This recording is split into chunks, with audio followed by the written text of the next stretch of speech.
Muy buen día, estimado alumno. Ojalá que estés muy bien. Por medio de este video vamos a ver la clave de respuestas de la semana 13 de nuestro curso de SEM. Antes de iniciar algunas consideraciones previas. Recuerda que si la velocidad de este video se te hace muy lenta o rápida, puedes cambiar su velocidad en YouTube. Si este es un video de YouTube, te vas a este engrane, le das clic y aquí cambias la velocidad de reproducción. Por ejemplo, en un video de YouTube, aquí está el engrane y aquí se cambia la velocidad. Más lenta, normal o rápida.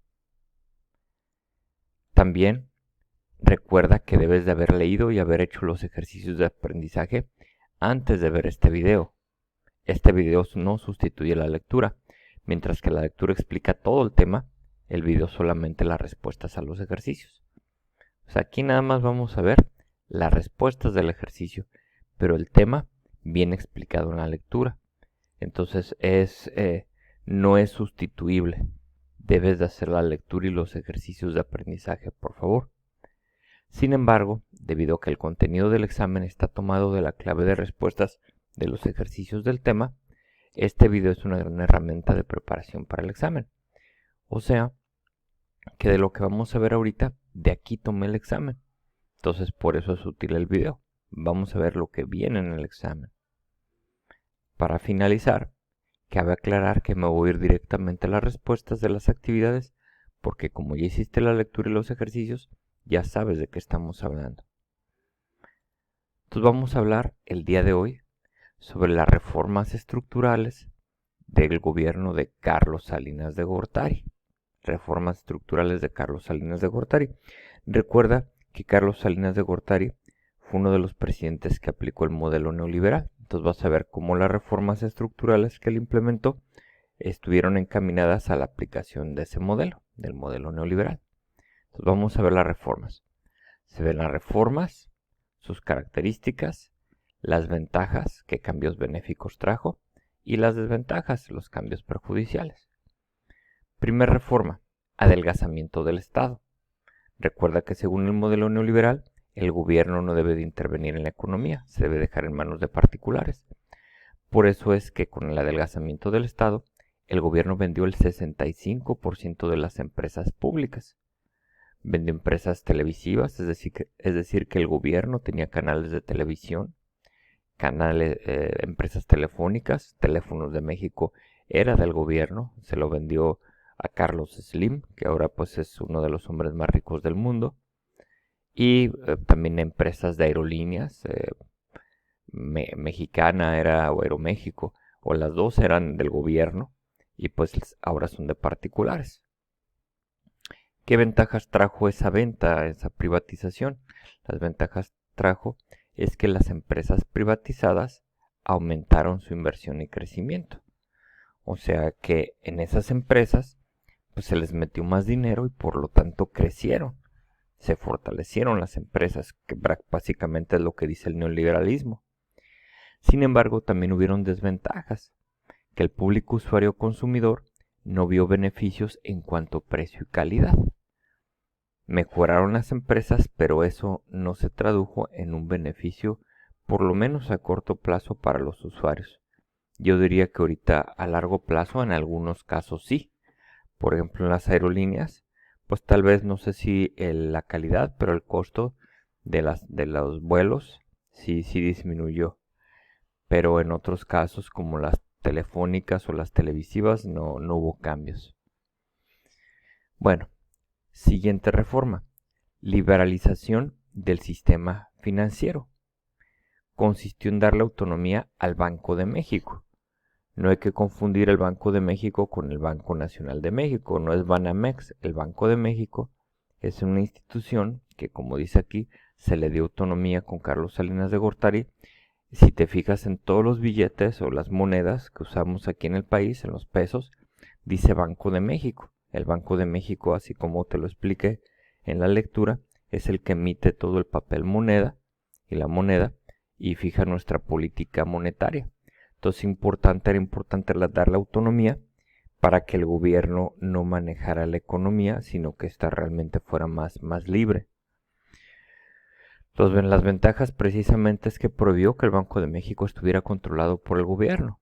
Y realmente no hay desventajas, porque lo que pasaba es que el gobierno controlaba la economía a su beneficio y no realmente buscando que la economía se comportara como se tenía que comportar para que no hubiera problemas como inflación o devaluación.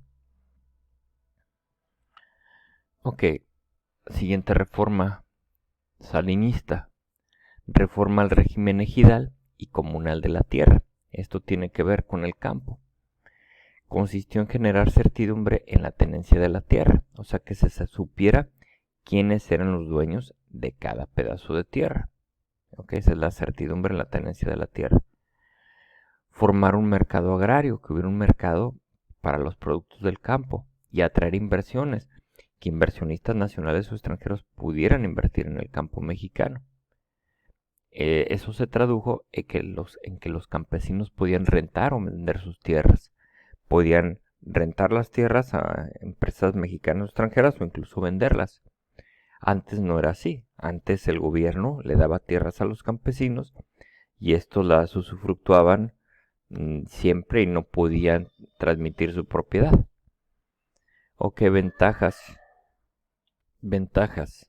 Brindó certidumbre sobre el derecho de propiedad de las tierras y mayor libertad en las decisiones en favor de los campesinos. Ya el campesino podía decidir. Desventajas: no aumentó la productividad e inversión en el campo mexicano. Es decir, que a pesar de la reforma, no hubo mayor productividad ni inversión, por lo menos a corto plazo. Otra crítica que recibió esta reforma es que pues prácticamente obligó a los campesinos a la pobreza, porque antes por lo menos tenían su tierra y muchos, ante las situaciones críticas que habían vivido el campo mexicano en el pasado, pues vendieron sus tierras y se quedaron sin nada. Algunos argumentarían que pues si estaba tan mal el campo, de nada les servía tener tierras. También algunos dirían, los que están a favor del neoliberalismo, es que precisamente al haber inversión extranjera, pues hizo que el campo mexicano fuera económicamente más dinámico.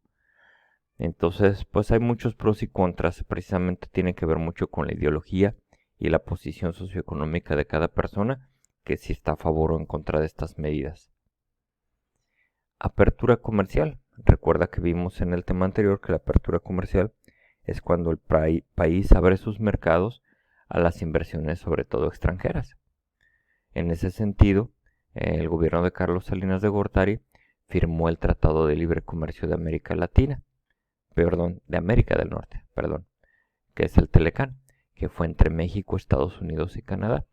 La firma fue en 1994 y el objetivo del tratado fue establecer el libre comercio entre esos tres países. O sea, que fluyeran las mercancías o no hubieran tantas trabas para el comercio entre México, Estados Unidos y Canadá.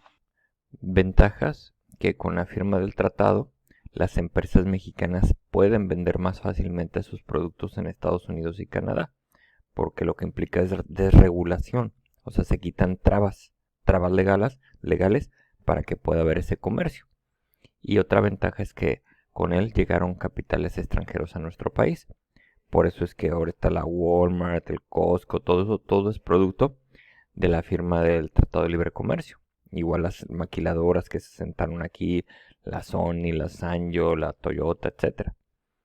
Desventajas: que los productos mexicanos ahora tienen que competir con los que llegan a nuestro país provenientes de esos otros países. Es decir, antes había una economía cerrada, los productos mexicanos eran los únicos que podían comprar los consumidores mexicanos y pues eso hacía que tuvieran una ventaja los productores mexicanos, aunque no siempre era en beneficio del consumidor, porque a veces lo que se vendía desafortunadamente era de baja calidad y alto precio. Entonces, ahora que hay apertura, pues los consumidores tenemos más opciones, pero pues los productores también de alguna manera se han visto afectados, aunque otros dirían que eso también los obliga a ser más competitivos en su calidad y precio. Vamos a la quinta reforma, la última, reformas político-electorales. Tiene que ver con las elecciones y cuestión política, obviamente. Se crearon dos instituciones: el Instituto Federal Electoral, que ahora es el Instituto Nacional Electoral, antes se llamaba IFE, ahora se llama INE, que es el encargado de organizar las elecciones en México, y la Comisión Nacional de los Derechos Humanos. Ventajas: el fortalecimiento de la democracia en México. Antes las elecciones las organizaba el gobierno, entonces obviamente pues las organizaba en su beneficio, es decir, que las organizaba de tal manera que pues su partido ganaba siempre, ¿no? Había mucha corrupción en la celebración de las elecciones. Entonces la idea de la creación del Instituto Federal Electoral es que se ciudadanizara la organización de las elecciones, o sea que ya no es el gobierno, son ciudadanos los que organizan la elección, precisamente para que hubiera pluralidad democrática. Y a raíz de eso, pues es que ya empezaron a ganar partidos políticos de oposición que nunca antes habían gobernado en México. Primero fue el PAN y ahora ha sido Morena. Entonces, esa es la trascendencia de la creación del IFE, que hubo en México elecciones más libres y democráticas, no sin errores y no sin problemas también. Y la Comisión Nacional de los Derechos Humanos, hubo una mejora en el respeto a los derechos humanos. Antes, por ejemplo, pues alguien lo detenían y pues fácilmente a veces los torturaban o muchas cosas, ¿no?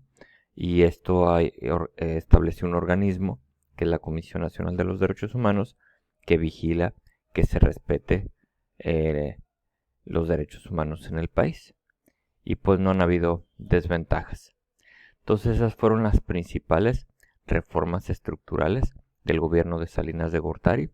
Y si te fijas fue pues para fortalecer el neoliberalismo en México, con las ventajas y desventajas que vimos ya en relación a ese modelo económico.